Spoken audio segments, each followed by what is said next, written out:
Hello friends, मेरा नाम हिमांशु कुमार श्रीवास्तव है और मैं आप लोगों को आज बताने जा रहा हूँ एक जजमेंट के बारे में जो कि बॉम्बे हाई कोर्ट के द्वारा दिया गया है।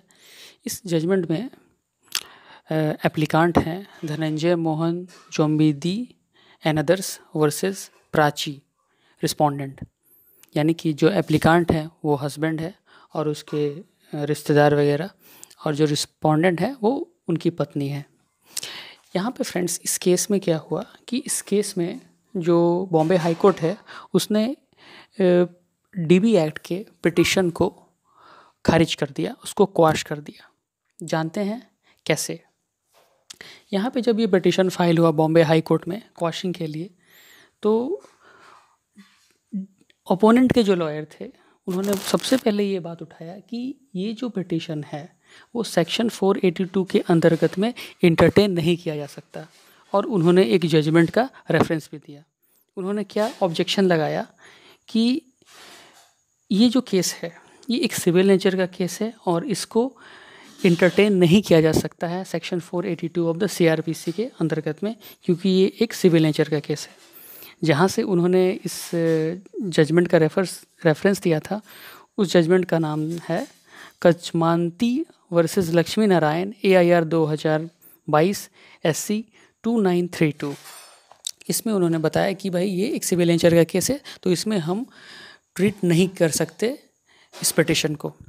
कोर्ट ने जो है बहुत सारे तर्क दिए और कोर्ट ने बोला कि ये कैसे नहीं ट्रीट हो सकता है, और कैसे नहीं ट्रीट हो सकता है इसमें 2-3 लाइन में बताऊंगा आप लोगों को। जैसे कि कोर्ट ने क्या कहा, तो कोर्ट ने पहले इसमें कहा कि इस पिटिशन को हम लोग बिल्कुल ट्रीट करेंगे ताकि जो abuse of process of court है उसको रोका जा सके और जस्टिस को सिक्योर किया जा सके। इसलिए हम लोग इस पिटिशन को ट्रीट करेंगे और सेक्शन 482 इस पे लागू होगा, क्योंकि ये प्रोसीजरल लॉ है। जहाँ प्रोसीजरल लॉ है वहाँ पे सेक्शन 482 ऑफ सीआरपीसी लागू होगा। कोर्ट ने ये भी कहा कि डीवी एक्ट के डोमेस्टिक वायलेंस एक्ट के सेक्शन को अगर देखा जाए तो सेक्शन 28 क्या कहता है? सेक्शन 28 कहता है कि सेक्शन 12, 18, 19, 20, 21, 23 जो डीवी एक्ट का सेक्शन है वो गवर्न होता है सीआरपीसी से। तो यहाँ पे ये हमें पता चलता है कि जो लेजिस्लेचर का जो इंटेंशन होगा इस एक्ट को बनाते समय कि डीबी एक्ट को भी सीआरपीसी से गवर्न किया जाए, ये इंटेंशन था। जैसे कि यहाँ पे कुछ ऐसे सेक्शन भी हैं, जैसे कि section 28 sub section 2, section 23 sub section 2। तो कोर्ट जो है इसमें अपना प्रोसीजरल को लगा सकता है, ले डाउन कर सकता है डिस्पोजल के लिए। लेकिन बहुत सारे ऐसे सेक्शंस हैं जहाँ पे लेजिस्लेचर ने ये इंटेंशन डायरेक्टली शो किया है कि ये जो डीवी एक्ट है वो सीआरपीसी से ही गाइड हो। तो यहाँ पे जो है सेक्शन 482 का एप्लीकेशन होगा। इस केस में टोटल 6 एप्लीकेंट हैं जिन्होंने अप्लाई किया था क्वाशिंग के लिए कि भाई ये पिटिशन क्वाश कर दिया जाए। इसमें से एप्लीकेंट नंबर 1, 2 और 3 ने जो है अपने पिटिशन को विड्रॉ कर लिया था। बाकी जो एप्लीकेंट बचे 4 to लेकर के 4 to 6 बचे। इसमें जो एप्लीकेंट नंबर 4 है वो ब्रदर इन लॉ है, और 5 है वो उनकी वाइफ है, और 6 जो है वो सिस्टर इन लॉ है।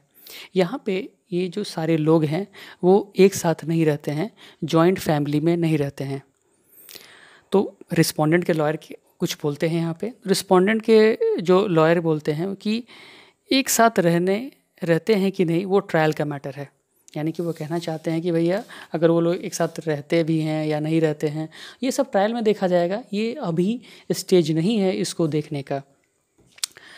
यहाँ पे कोर्ट क्या करती है कि डेफिनेशंस को देखती है। तो डेफिनेशंस को देखने के कारण 2 पॉइंट कोर्ट जो है अपने ध्यान में लाती है। पहला एग्रीड पर्सन और दूसरा है डोमेस्टिक रिलेशनशिप। ध्यान रखिएगा इन दोनों पॉइंट्स पे ही ये पूरा केस डिसाइड होता है। पहला है कि एग्रीड पर्सन एंड दूसरा है हमारा family member living together as a joint family, family members living together as a joint family.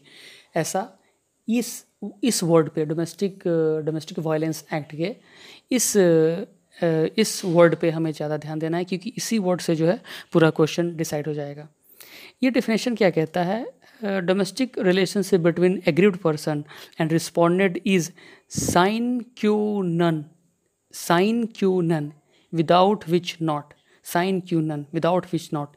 इसका मतलब है कि बिना एग्रीड पर्सन के और उनके रिलेशनशिप के, डोमेस्टिक रिलेशनशिप के हुए बिना maintain the proceeding under DVA is not possible. यानी कि रिस्पोंडेंट का रिलेशनशिप जो है वो एप्लीकेंट नंबर 4 से लेकर के 6 तक एज अ फैमिली मेम्बर की तरह रिलेशनशिप है। ये रिलेशनशिप तो उनके पास इस्टेब्लिश हो गया कि भाई हाँ रिलेशनशिप है।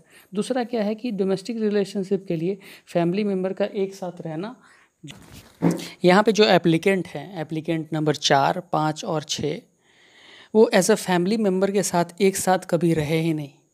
तो इसका प्रूफ क्या है कि एक साथ नहीं रहे? तो एक साथ वो लोग नहीं रहे, इसका प्रूफ है आधार कार्ड। आधार कार्ड में जो उन लोगों का एड्रेस था वो बिल्कुल अलग था।